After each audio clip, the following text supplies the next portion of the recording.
Deus está no controle de tudo, certo? Ele é soberano.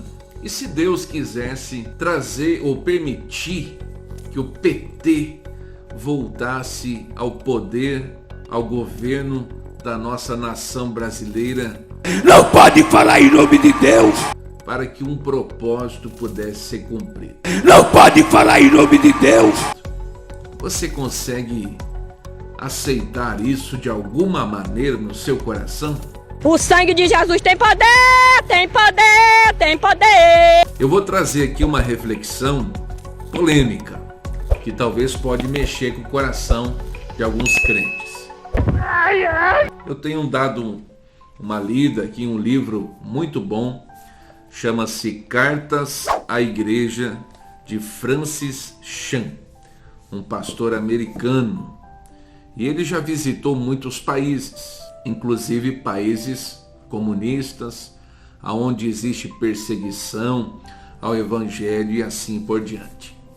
Então nós estamos nessa fase de eleição em que temos duas opções para escolher, uma pendendo para o lado de esquerda, um regime, uma ideologia comunista, socialista, que os últimos discursos do Lula promete não fechar as igrejas, que afinal de contas foi no governo dele que foi assinado a Marcha para Jesus, e que foi no governo dele que foi também assinado o Dia do Evangélico e assim por diante. E do outro lado, o Bolsonaro, que se destaca por ser um presidente como nunca antes visto, que fala muito de Deus, que vai às igrejas, que tem do seu lado pastores, lideranças evangélicas, apoiando em busca da defesa da família, dos valores tradicionais, defesa das crianças, contra a ideologia de gênero, aborto e assim por diante. E aí vem essa questão, será que Deus ele vai permitir que o Lula, que o PT volte ao poder do Brasil? Não, Deus é maior e a igreja brasileira está em oração, em jejum, e é verdade. Eu também estou orando e trabalhando e fazendo o que eu posso dentro da minha posição para incentivar as pessoas a votarem certo. Mas eu vou ler aqui hoje um trecho desse livro aqui que vai fazer você refletir, vai fazer você no mínimo pensar em uma possibilidade, e vai ser coisa séria. Vou ler aqui para você, preste atenção. Diz assim: recordo-me de depois disso ter conversado com o líder de uma rede de congregações na China. Nas palavras dele, houve uma época em que a liberdade religiosa evoluiu um pouco ali, e então ele resolveu fazer um teste. Construiu uma igreja normal, entre aspas, não escondida, só para ver no que ia dar. Então perceba, há uma diferença entre o Brasil e a China. A China é um país comunista mesmo. O nosso país chegou a viver anos aí em um governo comunista, mas que não conseguiu implementar a totalidade do seu poder. Veja mais, a congregação que esse pastor lá na China implantou chegou a reunir em torno de 2.000 pessoas. Foi quando o governo interditou o local e expulsou os pastores. Então há esse temor aqui no Brasil que se o PT voltar, isso então poderia acontecer aqui com a gente, das igrejas fecharem, de querer controlar a pregação do evangelho, contra a Bíblia e assim por diante. Vamos continuar aqui a leitura, vamos ver o que foi a reação então quando a igreja fechou. Olha só, os pastores expulsos, igreja com 2.000 membros na China, é coisa rara. Aquele homem, aqui o Francis Chan falando, o pastor, aquele homem me revelou ter ficado muito grato pelo ocorrido, pois o episódio reestabelecera o DNA da igreja, que se havia perdido quando foram para um novo prédio. Com os grandes cultos, as pessoas começaram a buscar apenas os sermões. Como elas se acostumaram a tão somente sentar e ouvir, tornou-se difícil para os pastores incitá-las à ação. Então, foi como se Deus tivesse usado o ato do governo para que a igreja ficasse ainda mais forte do que antes. E aí? O que você, que já está aí com a cabeça funcionando, como diz a frase aquela, para bom entendedor, meia palavra basta, o que você imagina que pode acontecer? Que pode, não estou dizendo que vai, eu não vou ser um profeta de Araque aqui, que fica falando que vai acontecer, que Deus mandou dizer. Estou fazendo aqui uma reflexão. Você vê que esse pastor na China, quando teve aquele ato do governo de reprimir a igreja, despertou então a igreja para o seu verdadeiro DNA, ir para as ruas, para as praças, nas casas, orações, jejum, evangelismo e assim por diante.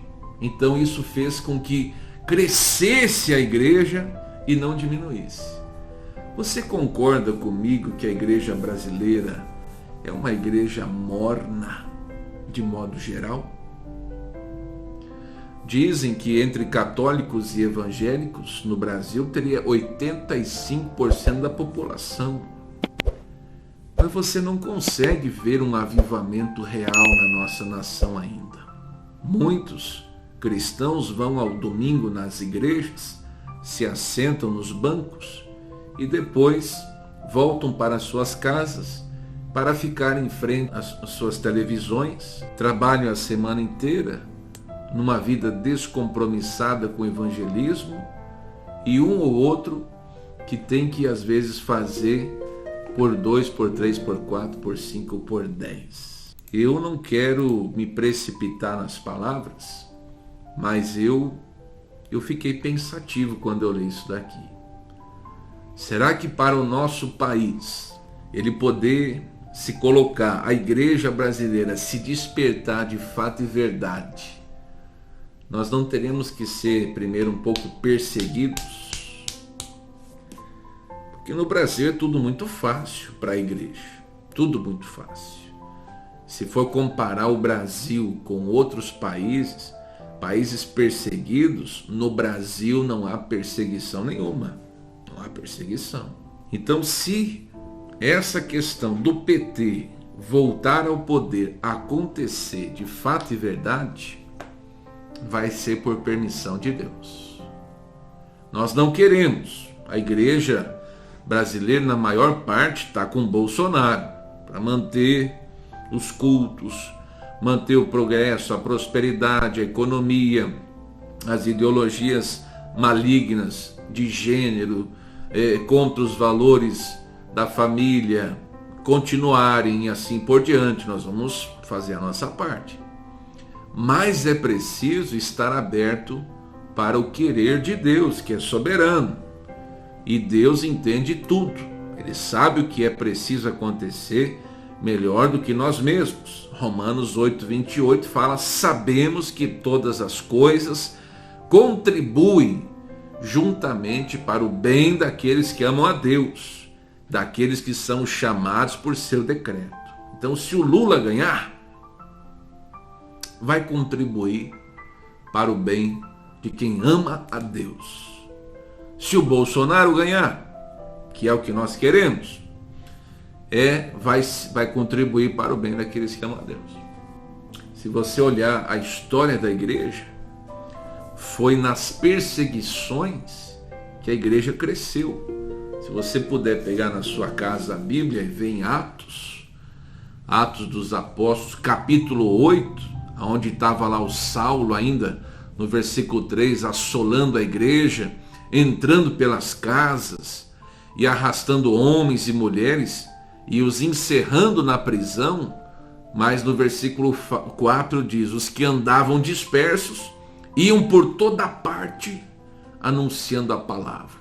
Então era um evangelismo assim, que era feito de uma forma muito mais efetiva, muito mais avivada do que quando em outras épocas posteriores não existia perseguição. Então, infelizmente, o ser humano é assim. É diante de, muitas vezes, uma pressão, uma certa aflição e tempestade acontecendo, é que a pessoa se desperta para aquilo que ela não está fazendo e precisa começar a fazer, e aquilo que ela está fazendo de errado, ela deixa de fazer e se corrija, e assim por diante. Davi falou uma vez: foi bom eu ter sido afligido para ver que eu andava errado. Então pode ser que eu esteja aqui viajando na maionese, tomara que seja, mas eu resolvi gravar esse vídeo, ler esse trecho aqui desse livro. Se você quiser ouvir de novo, volte o vídeo e ouça a hora que eu estou lendo aqui o trecho, mas me chamou a atenção e eu fiquei pensativo. Vamos estar em oração, firmes para aquilo que der e vier, sabendo que o melhor o Senhor vai fazer. Mas no dia 30 de outubro, que vai ser o segundo turno das eleições, oramos, pedimos a Deus a vitória para o Bolsonaro, que é o que mais está se encaixando nos valores que nós defendemos como cristãos. Tá bom? Vamos ficar firme. Deixa o seu comentário, o seu like aqui. A sua opinião para mim também é importante. Que Deus te abençoe, fique na paz e até um próximo vídeo.